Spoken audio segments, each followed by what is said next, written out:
Compartilhar para vocês aí a história do pé de manga. Eu postei lá no Instagram uma foto com essa história do pé de manga. Eu estava numa ilha de Ogodoal, perto do Pará. Aliás, no Pará, perto de Belém.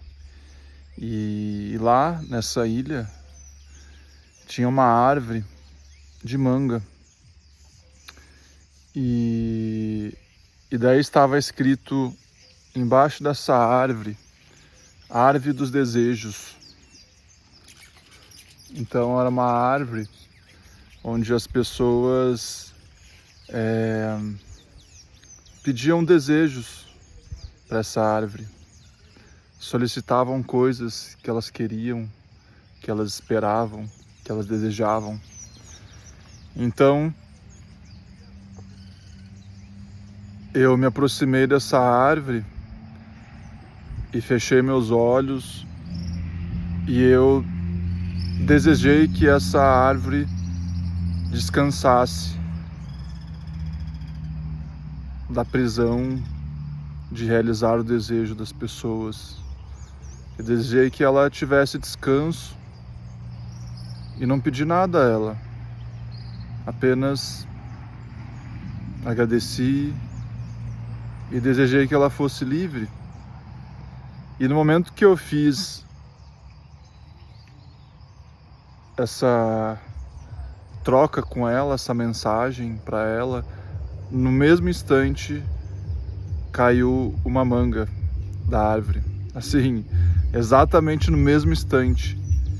E foi impressionante a sincronização. E por que eu estou contando essa história? Para trazer a reflexão de o quanto nós tratamos essa vida que é tão abundante como se ela fosse um gênio da lâmpada, sempre destinada a realizar os nossos desejos egoístas, como se a vida já não fosse extremamente abundante conosco, não é verdade? O quanto que a vida já não é abundante conosco, quanto que ela já não nos dá coisas tão maravilhosas, momentos tão maravilhosos, pessoas, circunstâncias, situações que fazem da nossa vida uma vida bela. Mas mesmo assim nós estamos sempre querendo fazer coisa e desejar e pedir, como se a gente fosse, como eu falei, generais, imperadores, e fazendo dessa vida a nossa escrava. E eu sei que essas palavras podem parecer fortes, mas é para trazer a atenção do porquê nós estamos sempre nesse estado de pedir, como uma criança mimada ou até mesmo uma criança com medo do futuro. Nós temos tanto medo do futuro que nós não aguentamos passar um dia sem pedir. Nós não confiamos o suficiente na vida para acreditar que ela sabe cuidar de nós. E ela sempre provou isso. E mesmo a vida sempre provando que ela sabe cuidar de nós, nós sempre desconfiamos. Não é verdade? A vida está sempre ali comprovando e provando que ela está cuidando de nós, que ela está... Quando eu digo a vida, eu digo Deus, né? Deus está sempre provando que está aqui cuidando de nós, mas mesmo assim a gente parece que esquece e entra num estado de insegurança e medo e começa a impor nossos desejos. E o que eu vejo na espiritualidade hoje em dia, nessa pseudo-espiritualidade atual, é justamente isso. Pessoas tratando a espiritualidade como se fosse um gênio da lâmpada para realizar os seus desejos mais mesquinhos, sabe? Desejos totalmente voltados para a pessoa egóica. Então, como seria nós entrarmos num estado de mais entrega, de mais confiança, de mais serenidade, de mais reciprocidade, e ao invés de pedir tanto, começar talvez a dar mais. Dê mais ao invés de pedir por mais. Expresse mais, doe mais, compartilhe mais, ame mais, ao invés de querer, pedir,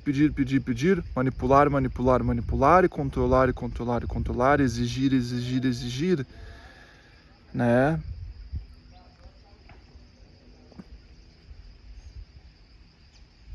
Quando você silencia sua mente, você vê que você não precisa pedir nada, porque nós temos sempre que estar pedindo, porque a gente está nessa entidade egóica que se sente vazia, que se sente insegura, que se sente sempre com medo, que se sente sempre insatisfeita, e é por isso que nós estamos sempre pedindo e exigindo e querendo uma nova surpresa, uma nova abundância, um novo preenchimento para preencher esse vazio que nós não suportamos em nós mesmos.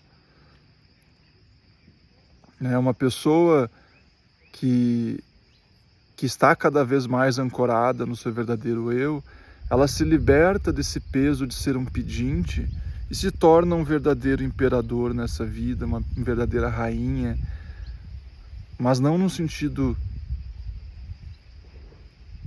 material da coisa, que também pode fazer parte, mas no sentido de essa pessoa é rica, ela tem tudo dentro dela, ela tem toda a riqueza, ela tem todo o amor, toda a inteireza, né? Então, é isso, pessoal. Deixo essa reflexão para vocês.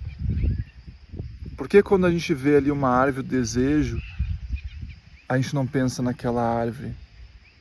Porque a gente já vai, nossa, realiza meus desejos mesquinhos, egoístas, por favor.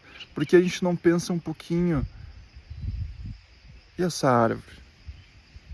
Ela já não está aqui realizando desejos há talvez 10 anos, dos turistas, dos locais. Por que eu não desejo um pouquinho o bem-estar dela?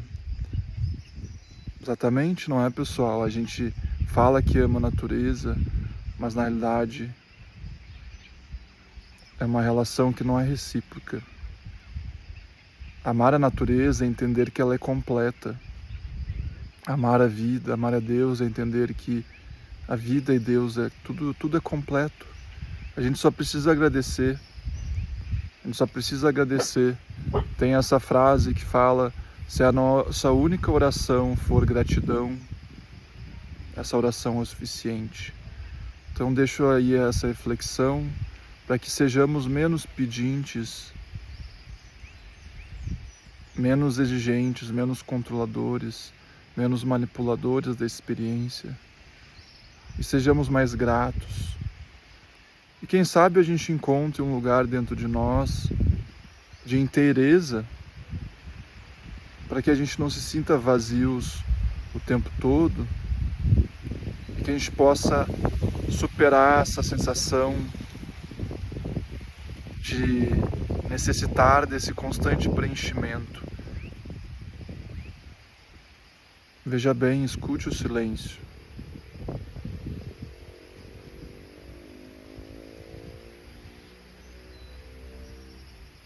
O silêncio é inteiro, é completo, não falta nada.